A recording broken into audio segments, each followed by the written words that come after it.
ബഹുമാനപ്പെട്ട സയ്യിദ് മുനവ്വർ ശിഹാബ് തങ്ങളുടെ blood council കോടതിയുടെ ഭാരവാഹികൾ, പ്രിയമുള്ള സുഹൃത്തുക്കൾ, ഈ പരിപാടിയിൽ പങ്കെടുക്കുന്നതിന് വളരെ സന്തോഷമുണ്ട്. 3 കാരണം കൊണ്ട്.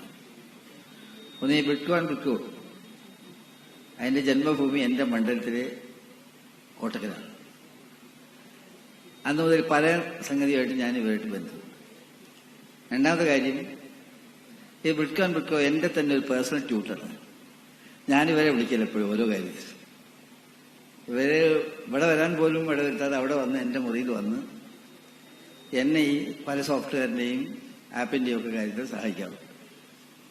മൂന്നാമത്തെ സംഗതി, ഇന്ന് ഇവിടുന്ന് തുടക്കം കുറിക്കുന്ന ഈ IT ബേസ്ഡ് ആയിട്ടുള്ള ഈ PC അല്ലെങ്കിൽ മൊബൈൽ, ഇതിന്റെയൊക്കെ ബന്ധപ്പെട്ടുള്ള മോഡേൺ ആയിട്ടുള്ള സംഗതികൾ അതിൻ്റെ ഒരു സോഫ്റ്റ്വെയറിന്റെ ലോഞ്ചിങ് ആണ്. ഈ ബ്രിക്കോ ഒരുപാട് കാര്യങ്ങൾ ചെയ്തിട്ടുണ്ട്. നമ്മുടെ നാട്ടിൽ ഒരു പ്രശ്നമുണ്ട്, 2 പ്രശ്നമുണ്ട്. ഒന്ന്, പഠിച്ച് ഒരുപാട് ആൾക്ക് ജോലിയില്ല, ജോലിക്ക് പറ്റിയ ആളും കിട്ടാനില്ല. ഇതൊരു വിരോധാഭാസമാണ്. നമ്മുടെ നാടിന്റെ പ്രത്യേകതയാണ്. ഒരുപാട് ആൾ ജോലിയില്ലാതെ തെറ്റി നടക്കുന്നുണ്ട്. നല്ല ഡിഗ്രിയും PG അതൊക്കെയുള്ള ഒരുപാട് ആൾക്കാർ. എന്നാൽ ജീവിച്ചു പോകാൻ ആവശ്യമായ മാർക്കറ്റിലെ ഡിമാൻഡുള്ള സംഗതി നോക്കി അതിന് പറ്റുന്ന കോഴ്സിന് കൊടുത്ത് അവർക്ക് ജീവിച്ചു പോകാം. പക്ഷേ എന്തോന്നറിയില്ല, നമ്മുടെ നാടിന്റെ ഒരു സംഗതി അങ്ങനെയാണ്. ഇങ്ങനെയല്ല ശരിക്കും വിദേശ രാജ്യത്തൊക്കെ. ജപ്പാനിലൊക്കെ എന്ന് പറഞ്ഞാൽ അവരെ ഒരു ആപ്റ്റിറ്റ്യൂഡ് മനസ്സിലാക്കി അതിനനുസരിച്ച് കോഴ്സ് അവരെ പഠിപ്പിച്ചാൽ അവരെന്ത് പറ്റും, അവർ ജീവിച്ചു പോകും. രണ്ടാമത് സംഗതി, ഈ ടെക്നോളജി എന്ന് പറഞ്ഞതിന് അത്ഭുതകരമായ ഫലമുണ്ട്. അതിന്റെ മറ്റൊരു വശം എന്ന് പറഞ്ഞാൽ ഇത് മിനിറ്റ് വെച്ച് മാറിക്കൊണ്ടിരിക്കുന്നുള്ളതാണ്. ടെക്നോളജിയിൽ നിങ്ങൾ ഒരു കോഴ്സ് കൊടുത്തു കഴിഞ്ഞാൽ അതിൽ പഠിച്ച കുട്ടിക്ക് എംപ്ലോയ്മെന്റ് മാർക്കറ്റ് എപ്പോഴും ജോലി കിട്ടണമെന്നില്ല. കുറച്ച് കഴിയുമ്പോഴത്തേക്കും ടെക്നോളജി എല്ലാം മാറിയിട്ടുണ്ടാവും. അപ്പൊ പണ്ട് പഠിച്ചത് മാത്രം പഠിച്ചിട്ട് എന്താ കാര്യം? ആ ആൾക്ക് കുറച്ച് ജോലി ഉണ്ടാവും. ഒരു ഉദാഹരണം ഞങ്ങളോട് പറയാം. നമ്മുടെ നാട്ടിൽ മിക്കവാറും എല്ലാ അങ്ങാടിയിലും മൊബൈൽ ഫോണിന്റെ ബൂത്ത് ഉണ്ട്, മറ്റേ STD ബൂത്ത്.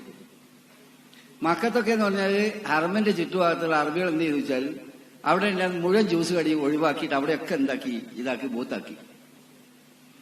എവിടെ നോക്കിയാലും അവിടെ ഇതുണ്ടായിരുന്നു. കാരണം അന്ന് STD എന്ന് പറഞ്ഞാൽ അങ്ങനത്തെ സംഭവമാണ്. അവിടെ ചെന്ന് നിന്ന് ടോക്കൺ വാങ്ങി വേറെ വിളിച്ച് അങ്ങനെയൊക്കെ നിൽക്കുന്നതാണ്. പെട്ടെന്ന് ഇതങ്ങ് മാറി ഈ മൊബൈൽ വന്നു.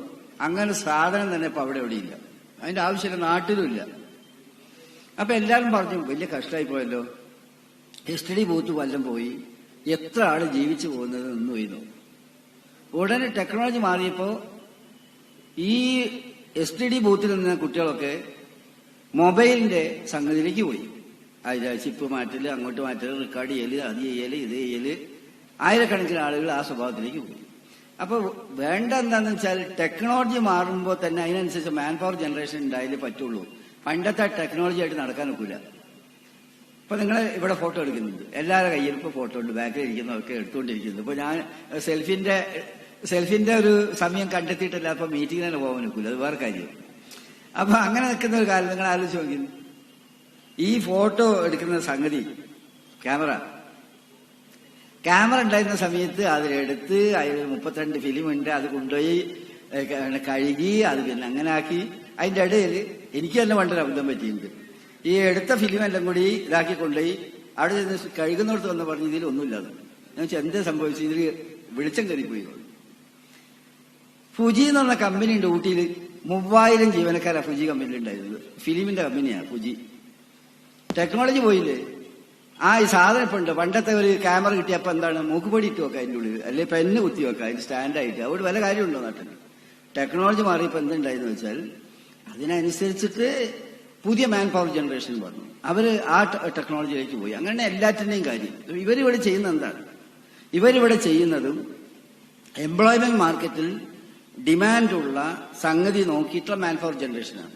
നമ്മുടെ വിദ്യാഭ്യാസ മേഖലയിലും വേണ്ട സംഗതി അത് തന്നെയാണ്.